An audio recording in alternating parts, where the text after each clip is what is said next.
Welcome to our channel.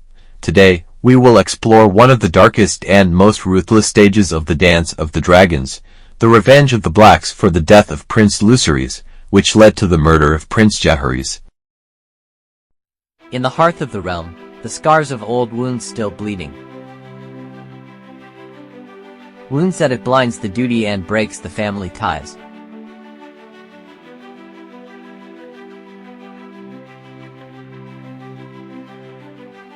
Here, alliances are forged, and destinies are decided.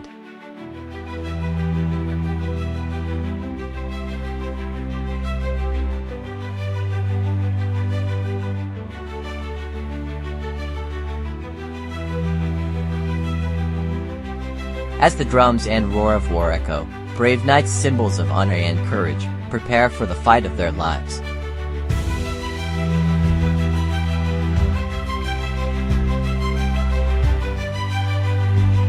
Welcome, warriors, to a world where legends are born and history is written with fire and blood.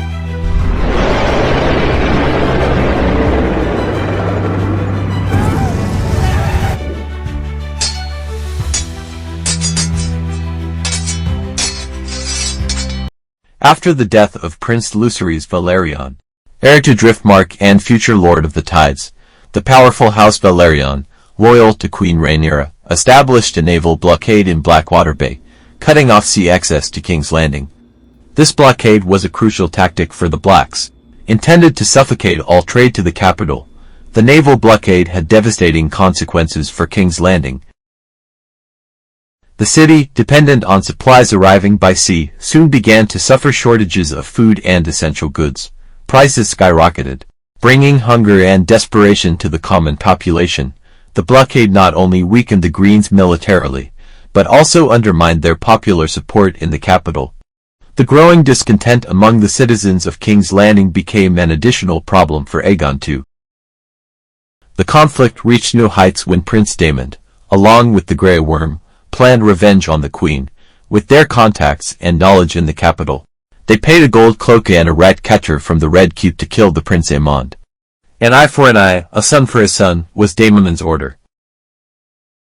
In the absence of finding Prince Aemond, Prince Jahaerys, son of Aegon II, was captured, and in an act of brutal revenge, the infant was beheaded in front of the eyes of his mother, Queen Helena, and his head was taken as a clear and macabre message of retribution for the death of Luke and his dragon, Eryx.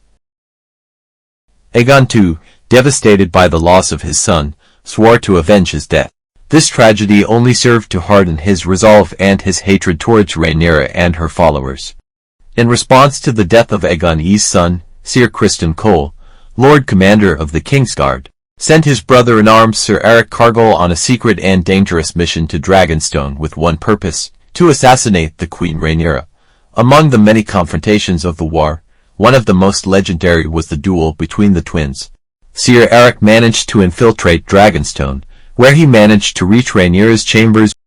Although they were twins, the war put them on opposite sides. Sir Eric supported Aegon II, while Sir Eric supported Rhaenyra.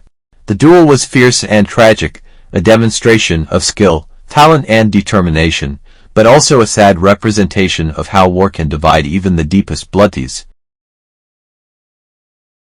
These events were crucial chapters in the bloody history of the Dance of the Dragons, where ambition and revenge left an indelible mark on Targaryen history, with each side losing a prince and a royal guard.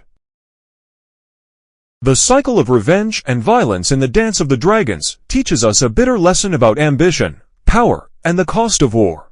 What began with a family dispute led to the murder of two princes, the population plunged into famine, and to loyal warriors who fell in combat, born from the same womb. Thank you for joining us on this journey to one of the darkest chapters in the history of Westeros.